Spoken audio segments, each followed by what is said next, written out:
Hey everybody, welcome to the channel. Michael Noland here, and tonight I think I've got a pretty good video for you.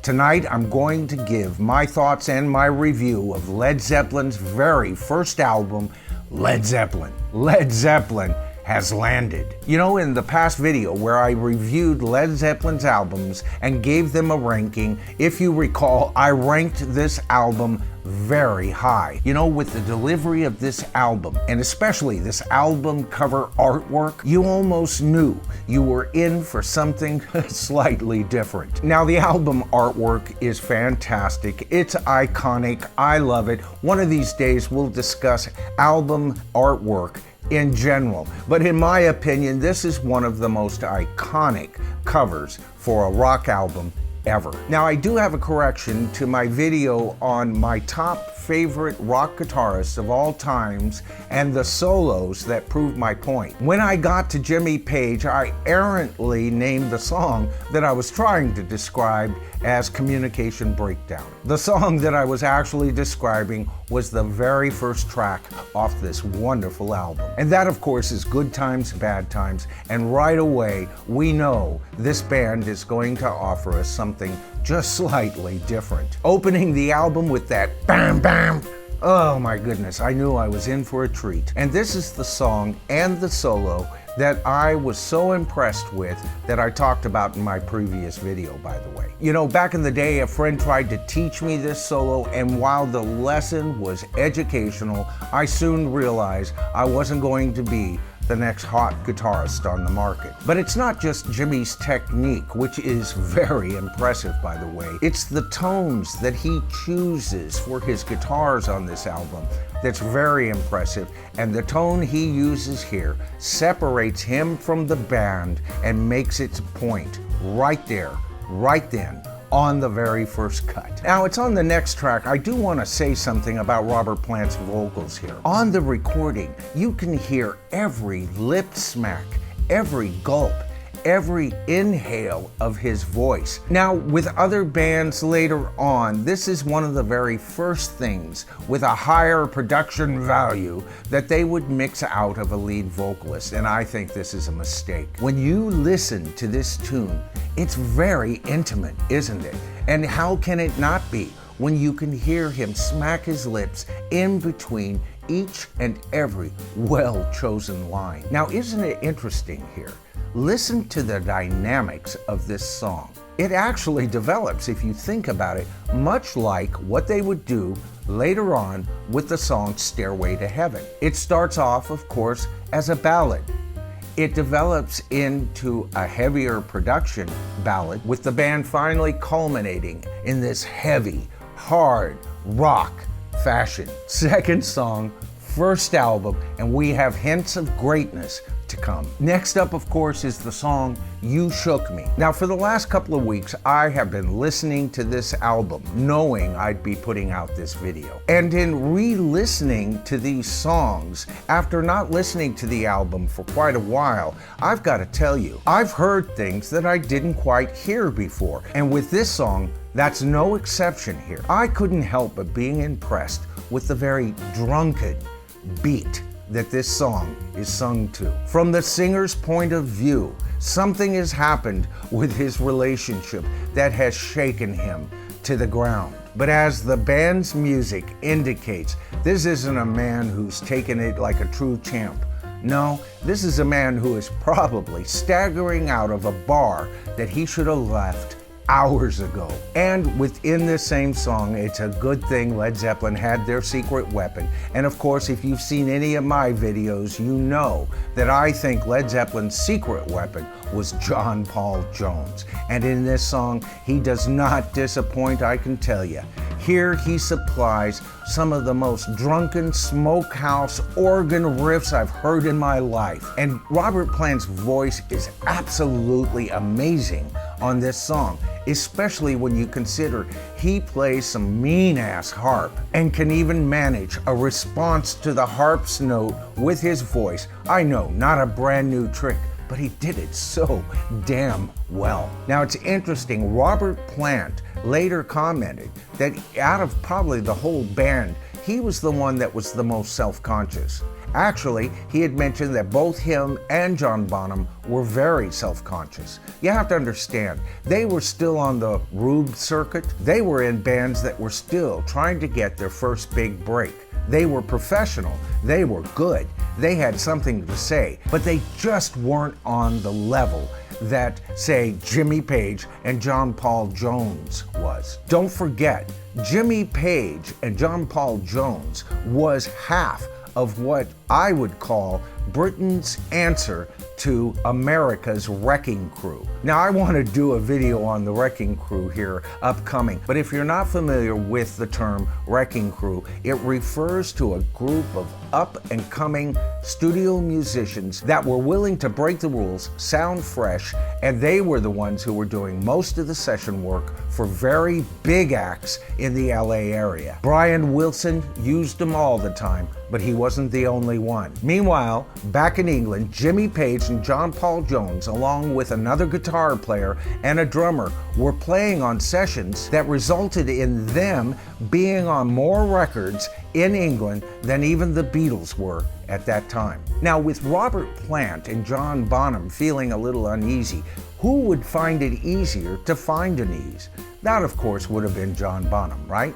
I mean, he could take his frustrations out and work it out in the studio. Robert Plant would have to step back while these guys would get into a groove. And if you listen real carefully to this album, you can hear moments of hesitation on his part, but mostly you hear him breaking through that hesitation. Not only breaking through it, singing boldly, but traveling new grounds that no other singer had before him. And in the song You Shook Me, the whole band plays like the central nervous system shaken to the ground after a horrible breakup. Wonderful, and only 3 tracks in. Okay, next up, Dazed and Confused.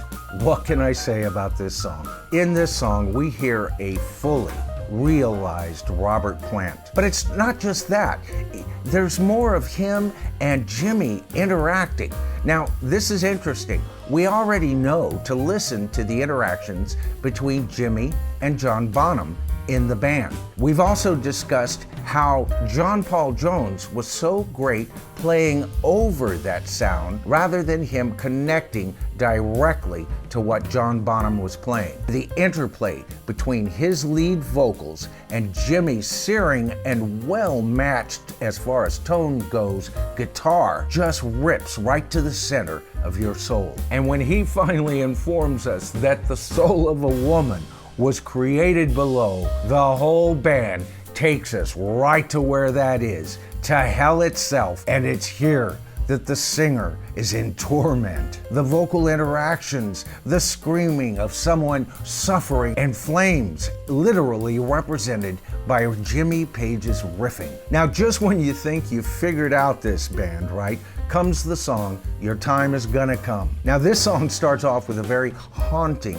keyboard played by none other than John Paul Jones. Now, just the way they've got the organ mic'd here and some of the notes, this reminds me more of Bach than a rock band's piece of music. Now, to me, right away, what does this do? This puts the intro into the 18th century, but this is a brand new rock song of current times. Time, your time is gonna come. And by rooting that basic sound into an almost 18th century feel to a song sung to a 1970 fan base, gives the song a bit of a timeless feel to begin with. And since the song is talking about time, your time is gonna come, right away the listener knows great care has been taken into exactly how the instrumentation should go with this song, and that John Paul Jones, Jimmy Page, and company have given very careful attention to the detail on how this song should represent what is being sung. Now the beat of the song is a bit laid back, not too much, but despite that, there is still a real heavy sound to this song. And guess what? It's supplied for the most part by John Paul Jones organ. Jimmy Page plays an acoustic guitar in this song for the most part. Now later, by adding pedal steel guitar a wonderful sound here, but an instrument traditionally reserved for country western, maybe bluegrass sometimes. To me, this is just like when George Harrison supplied sitar on John Lennon's Norwegian Wood. A wonderful little plus to the song. Now it's in the next cut that Led Zeppelin leaves us a clue. And with the piece Black Mountain Side, we get exactly that. This was a message to the fans out there directly from Jimmy Page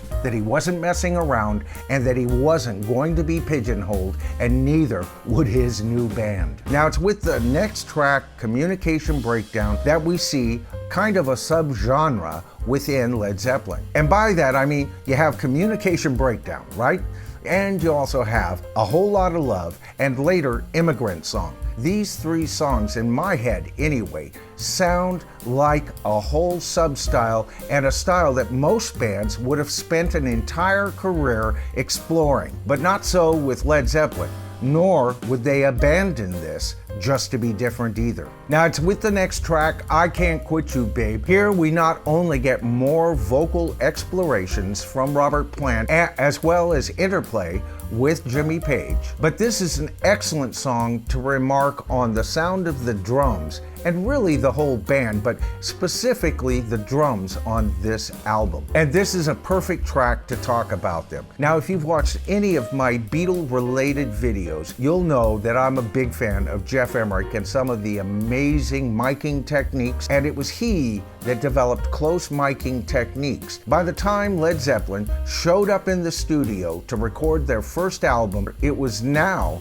the rule of thumb to close mic, especially drums. Now, I haven't discussed Jimmy Page as a producer much yet, and we're not going to get into a heavy discussion about that in this video, but what I do want to mention is he really is truly one of the greatest producers in rock. Not only in rock, but in music history, in my opinion. And right away, he knew he wanted a new sound. So, with a careful choice of microphones and an even more careful placement of those microphones, they were able to pick up John Bonham's drums. Now, the reason they even attempted this was because of the way John Bonham tuned his drums. Now, the way he tuned his drums was very pleasant to the ear in the room, but the way that the microphones picked them up made his drums evidently sound horrible. Little did Jimmy Page and Glyn Johns know that their new technique would be the technique that many would follow for the next decade as far as miking drums. Now, the last song on the album is How Many More Times. Now, it's interesting they chose this as the last song on the album. Why they chose to end the album with this song is a bit of a curiosity, especially since this was the song that often introduced the band live when they toured as the New Yardbirds. You know, it's in this song we've got to just stop and pause and talk about Jimmy Page as a guitar player here. He utilizes everything but the kitchen sink, and you know what? I think the kitchen sink may have been thrown in there as well. You know, back in the day with the Yardbirds, Jimmy Page and Jeff Beck hung out quite a bit together, and they had a friend who was kind of a electronic wizard kind of guy. And of course, Jimmy Page and Jeff Beck were very familiar with the old trick of putting a razor blade to a speaker in a guitar amp, and that of course would cause the speaker to distort. Some guitarists were going to that point in order to get the distorted sound that they wanted. Jeff Beck could not believe this was the only way you could achieve this. Jimmy Page also chimed in saying, yeah, there's got to be a way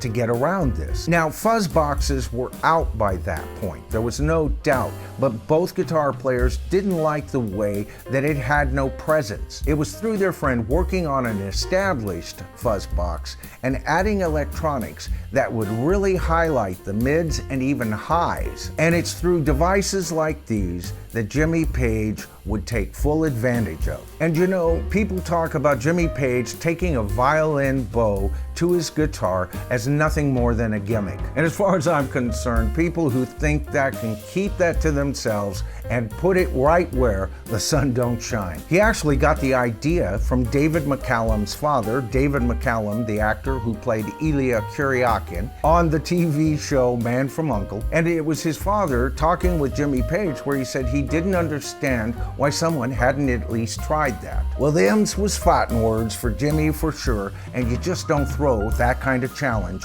out to that man. Throughout this album, Jimmy shows us the arrival of a new kind of guitar player. Not unfamiliar, mind you. Eric Clapton had already gotten heavy with Cream. Jimi Hendrix had been out on the scene for a while. But even just a general listening to this album shows you this man was the wizard. And I swear to God, the man would quite literally weave spells with his guitar live. All right, so that about covers the video for tonight. Of course, it's at this portion of the video that you may see some names down here, and the reason is, it's my way of saying thank you for subscribing to the channel. These are brand new subscribers. But I did want to mention a couple of points here. You would think that me, being such a major Led Zeppelin fan, I must have discovered them the second they came out. And that's not true. I had just spent about a year and a half learning to play guitar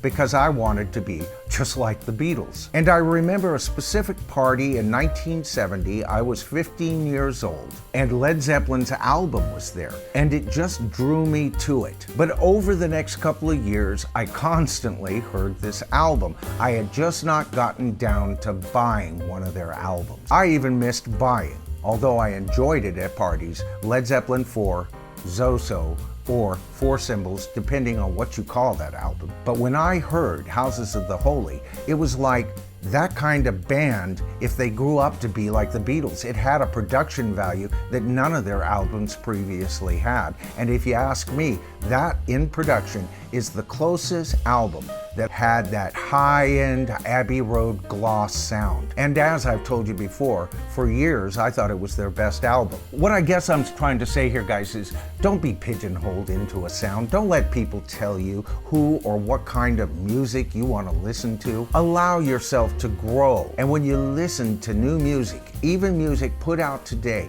listen for bold choices in songwriting style. Because you know, in the end, it's all to your own good. Okay, so that about wraps up my video for tonight. Now, of course, my next scheduled video concerning Led Zeppelin will be their second album, Led Zeppelin 2. This is The Bottom Line. I'm Michael Noland, and we'll see you in the next video.